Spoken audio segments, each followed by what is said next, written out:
अस्सलाम वालेकुम। प्रोग्राम मेरी आवाज़ के साथ असमत हाशवानी पेशावर मोड़ पनाह गाह से हाजिर है। नाज़रीन, ये इस्लामाबाद की उन इब्तदाई पनाह गाहों में से एक है जहाँ पे वज़ीर आज़म पाकिस्तान इमरान ख़ान ख़ुद आए, मज़दूरों से मिले, मज़दूरों के साथ बैठ के खाना खाया और इसी के साथ इस लंगर खाने के साथ हमने देखा कि यहाँ पे पनाहगाह भी है, जहाँ पे 100 बिस्तरों का बंदोबस्त है। यानी एक रात के लिए 100 मज़दूर यहाँ पे स्टे भी कर सकता है, खाना खा सकता है 2 टाइम का, और उसे नाश्ता भी मिलता है। मदीना की रियासत की तरफ ये एक बड़ा अहम कदम है, क्योंकि भूखे को खाना खिलाना और कोई भूखा ना सोए, ये वो सारे एहसास के प्रोजेक्ट हैं जो इस वक्त ये मिनिस्ट्री चला रही है। डॉक्टर सानिया निश्तर वो वज़ीर आज़म के साथ हर वक्त लम्हा ब लम्हा राब्ते में है, और गरीब के लिए, मज़दूर के लिए और कमज़ोर ख़ानदानों के लिए हर तरह के पैकेज, एक और पैकेज आ रहा है जिससे 2 करोड़ लोगों को 1000 रुपया माहाना राशन में बचत होगी। क्या कुछ है, मज़दूर क्या कहता है, और हमारी कोशिश होगी कि वज़ीर आज़म पाकिस्तान इमरान ख़ान के जो फ़ोकल पर्सन हैं इन पनाहगाहों के हवाले से, इन लंगर खानों के हवाले से, नसीमुर रहमान साहब, उनसे भी बात करें। आइए नाज़रीन, मेरे साथ चलिए, एक दफ़ा फिर आपको पनाहगाह के असूल, रजिस्ट्रेशन और दीगर इंतज़ामात दिखाते हैं। आइए चलते हैं।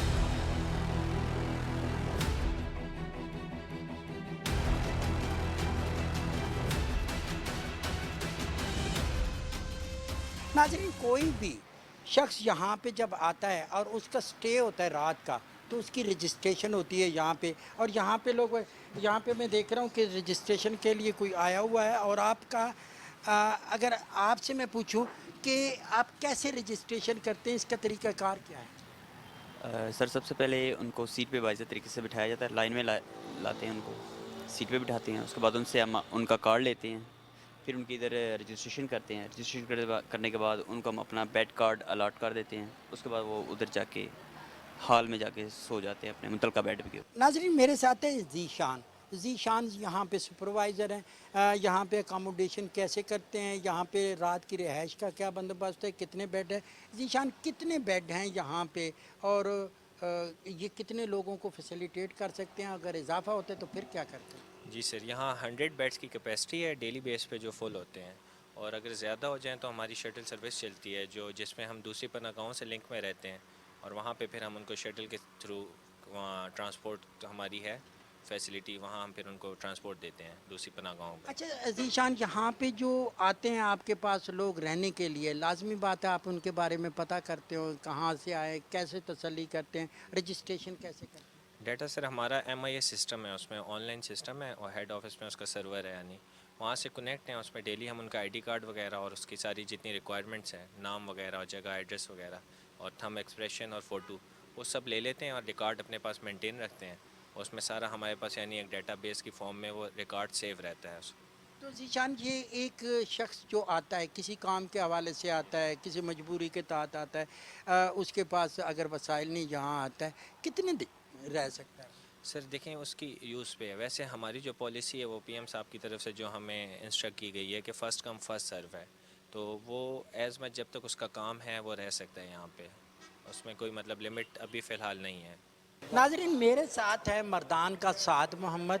साद मोहम्मद से पूछते हैं, साद जी, खाना खिलाने का ये निज़ाम जो है अच्छा निज़ाम है जी, बहुत अच्छा निज़ाम है। ये सब गरीबों को सहूलत है।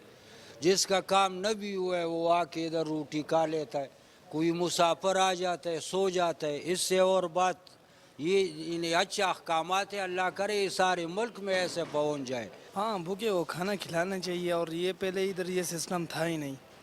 अब ये हुआ है कि हर टाइम जब ज़ोर हो जाती है, असर को अपना अपना टाइम इनका रखा हुआ है। मंडी मोड़ में भी उधर भी खाना मिलता है, और इधर भी आओ तो इधर भी गरीब अपनी अपनी जगहों पे होते हैं, दिहाड़ी लगे या ना लगे लेकिन खाना मिलता है। तो इससे बड़ी बात मैं कहता हूँ ऐसा और क्या हो सकती है। आप देखें कि पनाहगाह में आप आएँ तो आपको गरीब मजदूर भी नज़र आएगा, मुतवस्सित तबके के लोग भी, नौजवान भी, सभी यहाँ से आके खाना भी खा लेते हैं, रिहाइश भी करते हैं। आप कहाँ से आए जी? मैं लाहौर से आया हूँ। अच्छा, आप क्या کہتے ہیں عمران خان کی حکومت کے بارے میں؟ یہ ان کے جو پروگرام ہیں، ہیلتھ کارڈ ہے، یہ پناہ گاہ ہے، اس کے بارے میں کیا کہتے ہیں؟ کافی اچھے پروگرام ہیں، مطلب پازیٹیو اگر اس کو لیں تو پچھلا سسٹم بہت خراب تھا، تو اس کو آہستہ آہستہ صحیح کرنے میں کافی سال لگیں گے. مطلب پچھلی جتنی بھی حکومتیں گری ہیں انہوں نے مطلب ملک کو لوٹا ہی ہے. مگر بات یہ ہے کہ سر یہ یہاں پر سب کچھ اچھا ہو رہا ہے، مگر ہمارے مزدوروں کے اوپر کئی ملکوں میں، ہمارے پاکستان میں آج تک کوئی نہیں ہو سکا بہتر نظر ثانی. جو کہ عمران خان صاحب نے ہمارے کو کھانا بھی اور رہائش بھی پاکستان میں 112 یا 200 پناہ گاہیں جو تیار کیے رکھے ہیں، اس سے ہمارے مزدوروں کو بہت فائدے حاصل ہیں. ہم لوگ سکون کے ساتھ کھاتے پیتے، غم نہیں ہوتی، روٹی کھانے کا غم نہیں ہے، سونے کا غم نہیں ہوئے گا. ہم لوگ اچھے خوشحالی میں اپنے مزدوری کریں گے. مگر آج تک ہم لوگ، ہمارے سابقہ حکمرانوں نے اتنے اثاثے بنا دیے ہیں کہ ان کے دور میں ان سے کوئی سوالات نہیں ہیں. آج تک ہمارے جو بہتر مستقبل میں بہتر ہے، مزدوروں کا بہتر سوچ رہا ہے، اچھا کر رہا ہے، اس کے لیے ہر مصیبتیں آ رہی ہیں. مگر ہمارے لیے کوئی روزگار ایسا بن جائے جو کہ ہم لوگ اپنے ملک کے لیے خود بہتر ثابت ہوں، جو کہ ہم لوگ خود ایسا ٹیکس دیں کہ ہمارے ملک میں کوئی انشاءاللہ تعالیٰ کوئی پریشانی میں نہ رہے. اچھا رفیق، اب اس طرح ہے، آپ نے ٹھیک کہا کہ پناہ گاہیں بن گئیں، آپ کو کھانا مل گیا، رہائش مل گیا، لیکن مزدور کے بچے بھی ہیں، مزدور کا گھر ہے، اس کے لیے وہ کو مستقل روزگار بھی چاہتا ہے، وہ چاہتا ہے کہ میرے بچے بھی پڑھ لکھ جائیں. تو یہ تبھی ہوگا کہ سب جتنے بھی قوم کے نمائندے ہیں وہ مل کے تو کوئی اس طرح کریں، تب آپ کا معاشرہ بہتر ہوگا. یہ تو تبھی ہوئے گا جب ہم لوگ سب چاہیں گے. اس سے ان کے دشمن اتنے ہیں کہ وہ یہ بناتے ہیں، وہ گرا دیتے ہیں. ابھی ان لوگوں کے جو سابقہ حکمران تھے، وہ ان لوگوں نے روٹیاں کوٹ کے مزدوروں کی مزدوری سے اپنے اثاثے بنا لیے. ابھی مزدور، اگر وہ لوگ مزدوروں کے لیے بہتر جو کر رہے ہیں، یہ تو وہ لوگ کہہ رہے ہیں کہ ہم لوگ پیچھے رہ جائیں گے کیونکہ مزدور ہمارے سے جدا ہو جائیں گے. ہم لوگ تو مزدوروں میں سے کما رہے تھے. اگر ان مزدوروں کو بہتر فیسلٹی کہیں سے کوئی حکمران دیتا ہے تو یہ سابقہ جو مزدوروں سے کمانے والے جو سابقہ ٹھیکیدار حکمران ہیں، یہ تو وہ اپنا نقصان سمجھتے ہیں نا. آپ یہ کہہ رہے ہیں کہ عمران خان کام تو اچھا کرنا چاہتا ہے لیکن مافیا اس کے راستے میں رکاوٹ. یہ دیکھو سر جی، اس کے لیے کوئی نہیں. جو پہلے کھا رہے تھے نا پہلے والوں سے 2 نمبر طریقے سے آرام سکون کر کے، وہ محنت کر کے محنت والوں کو اتنا نہیں دینا چاہتے. وہ کہتے ہیں ہمارے کو سکون میں مل جائے اتنا. وہ تو بیٹھے بٹھائی کھا رہے ہیں. ہم لوگ ادھر محنت کر رہے ہیں، ہمارے کو پھر بھی ہمارے لیے بہتر نہیں سوچنا چاہتے وہ لوگ.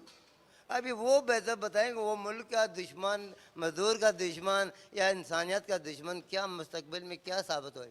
لیکن رفیق، اس کا تو یہ ہوگا نا کہ آپ نے ووٹ دیے، اس کو وزیر اعظم بنا دیا، اب اس کا سپورٹ بھی کرو نا کہ جو رکاوٹیں ہیں راستے میں وہ ختم ہو. رکاوٹیں کی تھا ہماری پہلے دہشت گردی تھی، انہی کے کام سے، انہی کے حکومت میں، انہی کے دور میں، انہی کے اقتدار میں، انہی کے مافیا کے گروپوں نے پورے پاکستان میں ایسی ہلچل میں چاہ دی تھی کہ مزدور تو مزدوری کے لیے نکل بھی نہ سکتا تھا. دہشت گردی تھی اتنی کہ مزدور کا پتہ نہیں تھا، گھر سے نکلتا ہے شام کو واپس آتا ہے نہیں آتا ہے. مزدور یہ سوچتا ہے کہ نا پناہ گاہ کے حساب بھی صحیح ہے اور لنگر کے حساب بھی صحیح ہے. وہی وزیر اعظم عمران خان کو حکومت میں ہم لوگ بے روزگاری کا مام نہیں ہے، وجہ سے وہ مہنگائی ہے. ہر ہوٹل میں جائے 40 روپے کے پچھا دے رہے، ہر چیز مہنگا ہے، غریب آدمی پریشان ہے. ایک تو روزگار نہیں ہے. بس اس کو حکومت میں یہ 2 حساب ہے اور تو صحیح چل رہا اچھا ہے. مجھے یہ بتاؤ صحیح کیا کہ مہنگائی کس نے کیا ہے؟ آپ سمجھتے ہیں حکومت مہنگائی کرتا ہے یا کوئی مافیاز ہیں جن کے پاس بڑی بڑی ملیں ہیں وہ کرتا ہے؟ کون مہنگائی کرتا ہے؟ یار اس میں ایسے حساب ہے جو حکمران ہے جو جوہر پارٹی کو ہوتا ہے، اس کی وجہ سے یہ لوگ ذخیرہ بنا رہا ہے اسٹاک میں. بس آپ کا کیا خیال ہے عمران خان جو وزیر اعظم ہے، وزیر اعظم کو کیا کہنا چاہتے ہو سامنے؟ میں اس کو یہ کہنا چاہتا ہوں کہ یہ ملک صحیح چلا رہا ہے. یہ ابھی تک چوروں کا حکومت آیا تھا، اس نے 70 سال میں یہ سارا پیسہ لٹا لیا ہے، پاکستان کو خالی کر دیا ہے خزانے کو. تو ابھی مہنگائی تو ہوگا، یہ مہنگائی اس پہ ہمیں صبر کرنا چاہیے. بعد میں یہ لوگ پاکستانی لوگ کہہ رہے ہیں کہ ہمیں ترقی بھی تو پاورفل ملک کو جیسا چاہیے اور مہنگائی بھی اس سے کم چاہیے. तो ऐसा तो हो ही नहीं सकता। आप मजदूरी कर रहे हैं, आपकी ख्वाहिश होगी कि मेरे कोई नौकरी को मिले, लेकिन जब हालात ठीक होंगे तो नौकरी मिलेगा। नहीं, मेरा ऐसा ख्वाहिश है, लेकिन तब करूँगा जब मैं ज़्यादा पढ़ा लिखा हूँ, मुझसे ज़्यादा पढ़े लिखे लोगों को नहीं मिलता, तो इसीलिए मुझे सफ़र करना चाहिए। और नौकरी की तो कोई बात नहीं है, बंदा अपना बिजनेस भी स्टार्ट कर सकता है। तो ये जो अब हुकूमत ने ये कर्जे दे रहे हैं नौजवानों को और अपने बिजनेस के, ये भी अच्छा काम है। ये भी अच्छा काम है, किसी की मजबूरी को हल करना, किसी को सपोर्ट देना, किसी को क्या हेल्प करना, ये भी अच्छा काम है, बुरा तो नहीं है। आपका नाम क्या है? जाकिर हुसैन, कहाँ से आया? दीर सवाद से। जाकिर हुसैन को मेरा कैमरा दिखाएगा, इन रोशन आंखों में ख्वाबों को दिखाएगा और इस जुर्रतमंद नौजवान को दिखाएगा जो कहता है कि जब खजाना खाली हो गया तो महंगाई तो होगा, मेरे पास जाप नहीं है तो कोई फ़िक्र की बात नहीं, क्योंकि मेरे से ज़्यादा पढ़े लिखे लोग हैं। ये साबिर है, ये शुक्र करता है कि अल्लाह की मर्ज़ी के बग़ैर कुछ नहीं होता। इमरान खान के बारे में यही कहा कि वो अच्छा है, अच्छा हुकूमत कर रहा है, लेकिन उसकी मुश्किलात हैं। और यही चीज़ें जो हैं वो हमें ये सबक देती हैं कि जब आप वोट दें तो सपोर्ट भी दें और इतनी ताकत दें कि वो ख़राब चीज़ों को ख़त्म कर सके, करप्शन को ख़त्म कर सके। आगे चलते थोड़ा सा निज़ाम दिखाते हैं आपको।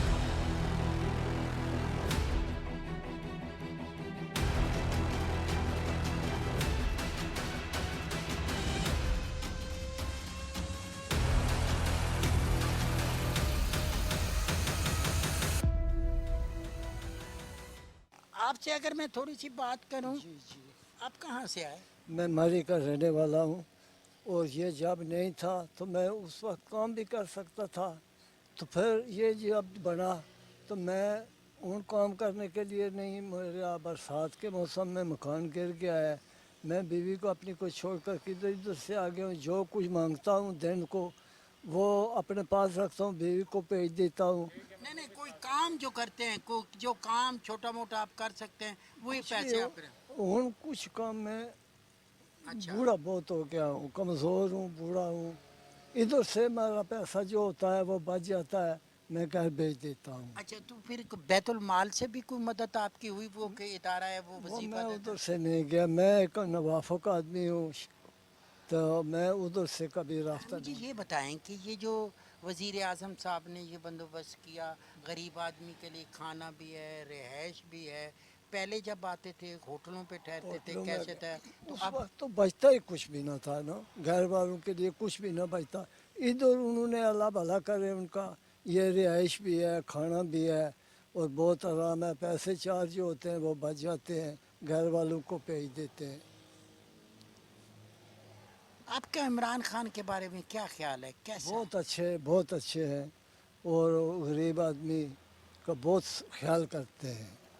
इसलिए ये देखो गरीब आदमी को कितनी बड़ी सहूलत है।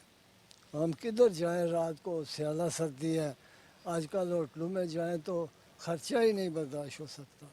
इधर खाना भी मिलता है, बिस्तरा भी मिलता है आराम से। आप भी तजर्बेकार आदमी हैं। ये ऐसे लोग जब हुकूमतों में आ जाते हैं तो उनके रास्ते में रुकावटें बड़ी होती हैं। अब वो देखो, खलकुत गुनो गुण के अल्लाह ताला ने पैदा कर दी है, किसी को तकलीफ़ होती है, किसी को खुशी होती है। हम गरीब लोगों को तो बहुत खुशी है, बहुत खुशी है, और गरीब लोगों को उन्होंने बहुत सारा सहारा दिया है, इसलिए हम तो उनके गीत गाते हैं। नाजरीन, हमारे साथ हैं नसीम उर रहमान साहब, वज़ीर आज़म पाकिस्तान जनाब इमरान खान के फोकल पर्सन हैं पनाह गाहों के हवाले से, और ये जो लंगर खाने इस हवाले से। सर, हमने ये देखा कि मदीना की रियासत की तरफ ये बड़ा अहम कदम है, और पिछले 3 सालों से हम देख रहे हैं कि ये पनाह गाहें काम कर रही हैं। मज़ीद बेहतरी क्या ला रहे हैं? थैंक यू वेरी मच जी, आपका बहुत शुक्रिया कि आपने वक्त निकाला। बिल्कुल सही कहा कि ये उस सोच का एक अमली जो है ना मुज़ाहरा है जो वज़ीर आज़म साहब पहले दिन से कर रहे हैं, और पहली दफ़ा मुल्क में ये हुआ है कि रियासत की सतह पे संजीदगी के साथ पनाहगाह के प्रोग्राम को, जैसे आपने कहा, आगे बढ़ाया गया है। और अब ये एक ऐसा प्रोग्राम है कि तकरीबन 3 साल होने वाले हैं کہ سردیوں میں دسمبر میں یہ شروع ہوا تھا جب پرائم منسٹر صاحب نے دیکھا کہ لوگ باہر ٹھٹر رہے ہیں سردی میں, رہنے کی جگہ نہیں اور سو رہے ہیں. انہوں نے کہا یہ ناانصافی ہے, یہ ایکٹ آف چیریٹی نہیں ہے, یہ کوئی خیرات یا صرف اس طرح کا نہیں ہے, بلکہ ریاست کی ذمہ داری ہے کہ ایسے لوگوں کو جن کے پاس رہنے کی جگہ نہیں, خوراک نہیں, ان کو عزت نفس کے ساتھ ٹریٹ کیا جائے. یہ ہے وہ تصور کہ صرف چیزیں دینا ہی نہیں, یہ سمجھ کے دینا ہے کہ حقوق العباد کا حصہ ہے اور ہماری اور آپ کی ذمہ داری ہے. اور اچھی بات یہ ہے کہ ان 3 سالوں میں جس طریقے سے آپ جیسے دوست اور مخیر حضرات اور نان گورنمنٹ آرگنائزیشنز, یہ بڑھ رہا ہے. یہ سٹارٹ ہوا تھا ایسے عارضی میک شفٹ, جلدی سے بنا دو, ایڈمنسٹریشن نے کہا یہاں پٹی لگا دو, یہاں پہ کام کر لو. اب ماشاءاللہ یہ ایک منظم طریقے سے, اس کو ہم کہہ رہے ہیں کہ محفوظ, ذمہ دار اور پائیدار پناہ گاہ کو بنانا پرائم منسٹر کی سوچ کا حصہ ہے, اور اس پہ عملی جامہ پہنایا جا رہا ہے بڑی تیزی سے. آپ نے دیکھا ہوگا. بالکل ٹھیک ہے. ایک اور چیز میں چاہوں گا کہ کچھ ہمیں آئیڈیا آپ کر دیں کہ چاروں صوبوں میں, چونکہ اب وہ ہم دیکھ رہے ہیں گلگت بلتستان میں بھی, کشمیر میں, کچھ اس کی تعداد بتا سکیں کتنی پناہ گاہیں جو ہیں اس وقت وجود میں آ چکی ہیں. دیکھیے جی, ملک کے اندر اس وقت نا 3 قسم کے پروگرام پناہ گاہوں کے لیے چل رہے ہیں. ایک ہے فیڈریشن کے لیول پہ جو پاورٹی ایلیویشن اور سوشل سیفٹی ڈویژن, جس میں ڈاکٹر ثانیہ صاحبہ اس کی لیڈرشپ فراہم کرتی ہیں, اور پرائم منسٹر صاحب سے متواتر ریگولر باقاعدگی سے ہماری میٹنگ ہوتی ہیں. ابھی بھی 5-6 دن پہلے میٹنگ ہوئی تھی جس میں کہ وہ ڈائریکٹلی بات کرتے ہیں اس پروگرام پہ کہ اس کو ایک سینٹر آف ایکسیلنس بنانا ہے. ایک چھت کے نیچے صرف کھانا اور رہائش ہی نہیں, کھانا, رہائش, صحت, آپ نے دیکھا ہوگا صاف پینے کا نظام, ہاتھ دھونے کے hand washing both station, first aid کا سسٹم, ٹیلی ہیلتھ کی سرویلنس, اور کہہ رہے ہیں کہ لوگوں کی شرکت اس میں بڑھائیں. تو اب وہ چیز اس لحاظ سے بڑھی ہوئی ہے. اب آپ کا سوال کہ کتنی پناہ گاہیں ہیں, جو میں نے کہا ایک بیت المال کے ذریعے چل رہی ہیں جو 25 سے 30 تک پناہ گاہیں ہیں. ایک سمجھ لیں کہ وہ فیڈریشن کی کنٹریبیوشن ہے ڈائریکٹلی. کراچی کے اندر 5 ہیں, بلوچستان کے اندر 5 ہیں, ایک سکردو کے اندر ہے, آزاد کشمیر کے اندر جگہ ابھی دیکھ لی ہے, لیکن کام اتنی تیزی سے ہے جتنی تیزی سے سر ہو سکتا ہے. آپ ان کاموں کو میرے سے بہتر سمجھتے ہیں, ہم اپنے خلوص سے کوشش کر رہے ہیں. اچھا جی, ایک اور چیز ہے, جہاں پہ مزدور آئے گا, مزدور کھانا بھی کھا لے گا, رہائش بھی ہو جائے گی, لیکن اس کے پیچھے اس کا ایک کنبہ ہے, ایک خاندان ہے. اب اس نے بھی راشن لینا ہے. آپ کی ایک نئی اسکیم بھی ہے کہ جس میں آپ ایک دفعہ پھر بجٹ, ایک بڑا بجٹ رکھا گیا ہے کہ ہر غریب کو, جو 2 کروڑ کی تعداد بتائی جا رہی ہے, اس کو 1000 روپے ماہانہ راشن کا بھی یہ کتنا بجٹ ہے اور کس طرح ہوگا؟ 120 ارب کا پروگرام ہے, اور اس کے اوپر بھی بہت سوچ بچار کے ساتھ کام ہوا ہے اور شروع بھی ہو چکا ہے. کافی تاثر عام پایا جاتا ہے کہ شاید پروگرام کا اعلان ہو گیا اور تیاری نہیں ہے. یہ ایک فوڈ سبسڈی اس کو کہتے ہیں. ایک ہوتا ہے کیش ٹرانسفر غریبوں کے لیے, یہ ہے پروٹیکشن کا پروگرام, اور 4 ماہ کے لیے یہ جاری رہے گا, اور ایک خاندان کو 1000 روپے تک کی سبسڈی ملے گی. اور وہ ایسے ہی مستحق خاندان ہیں جن کا ڈیٹا آلریڈی اویلیبل بھی ہے. اور کریانہ سٹورز کے اوپر ایک ڈیجیٹل سسٹم ہوگا جس میں آپ جا کے وہ دکھا سکتے ہیں کہ بھئی میری انکم جو ہے نا وہ 30,000 سے کم ہے, اور ایک خاندان میں جیسے آپ نے کہا کہ 6-7 لوگ رہتے ہیں, تو آپ اب دیکھ لیجئے کہ اگر 20 ملین لوگوں کو پہنچا جا رہا ہے تو ہم 120-125 ملین تک. شوکت ترین صاحب اس کے اوپر ذاتی توجہ دے رہے ہیں. اس کے بعد پرائم منسٹر صاحب کے دفتر میں ملاقات ہوئی, ڈاکٹر ثانیہ, دن رات اس کے اوپر کام ہو رہا ہے. مرحلہ وار طریقے سے شروع ہو چکا ہے کہ ایک ڈسٹرکٹ میں, پھر دوسرے میں, پھر تیسرے میں, جہاں غربت کی شرح زیادہ ہے وہاں زیادہ توجہ دی جائے گی. اور آلریڈی جو احساس کے کارڈ ہیں, کفالت کا پروگرام ہے, اس میں وہ ڈیٹا موجود ہے. ہم یہاں پہ پناہ گاہوں میں بھی وہ ڈیٹا کر رہے ہیں. سوشل پروٹیکشن کا سر مطلب ہی یہ ہے کہ ڈیٹا بیسڈ پروگرام ہو, کسی کے ساتھ زیادتی نہ ہو. جو آپ نے کہا ہے کہ لوگ یہاں آتے ہیں تو ان کے جو پیچھے والے ہیں ان کا کیا, ہم یہی سوچتے ہیں. جو آدمی بھی پناہ گاہ میں ٹھہرتا ہے تقریباً 50% اس کی بچت ہوتی ہے. ناظرین, ہر پروگرام کے بعد ہم آپ سے بات چیت کرتے ہیں. ہم شخصیات کے شکریہ کے ساتھ ساتھ آپ کا بھی شکریہ ادا کرتے ہیں, کیونکہ آپ نے پروگرام دیکھا, اس کو سوچا, اس کو سمجھا, پھر اسی پروگرام کو آپ آگے لے کے چلتے ہیں. واضح پیغام ہے کہ درد دل کے واسطے پیدا کیا انسان کو, ورنہ عبادت کے لیے کچھ کم نہ تھے کروبیاں. آج جو لوگ नेकी का दर्स देते हैं, उसके लिए काम करते हैं, मदीना की रियासत की तरफ कदम बढ़ाते हैं, वो लोग रहें या ना रहें, तारीख़ ज़िंदा रहती है और ऐसे लोगों को कभी मौत नहीं आती जो इंसानियत की बका का और फलाह का काम करते हैं। कितने लोग कर रहे हैं, कितने लोगों ने किया, ये सब कुछ तारीख़ की अमानत है। आज वो वज़ीर आज़म हैं, इससे पहले वो वज़ीर आज़म नहीं थे तो शौकत खानम का नमूना आपके सामने था। फिर इसके अलावा हमने देखा कि जब कोई शख्स नेकी और इंसानियत की भलाई का काम करता है तो लोग उसके करीब आते हैं, उसे ज़िम्मेदारी देते हैं। और आज आप सबका ये फ़र्ज़ है कि इस नेकी के काम को, अच्छाई के काम को आगे बढ़ाने में अपना किरदार अदा करें, क्योंकि यही किरदार ज़िंदा रहेगा, यही आपको दूसरे लोगों से मुनफरिद और मुमताज़ करता है। पाकिस्तान टेलीविज़न एक मौसर आवाज़ है। आइए नाज़रीन, मेरी आवाज़ में अपनी आवाज़ शामिल कीजिए और इन पनाह गाहों को, इन लंगर खानों को, इन गरीब लोगों को मजबूत बनाने के लिए अपना किरदार बनाएं, अपना किरदार अदा करें, ताकि हम कायदे आज़म का पाकिस्तान बनाएं, हम अल्लामा इकबाल का पाकिस्तान बनाएं और हम इमरान खान की सोचों का और ख्वाबों का पाकिस्तान बनाएं। इसी के साथ ही असमत हाशवानी को अपनी टीम के साथ दीजिए इजाज़त। बहुत जल्द आपसे दोबारा मुलाकात होगी। अल्लाह नेगेबान।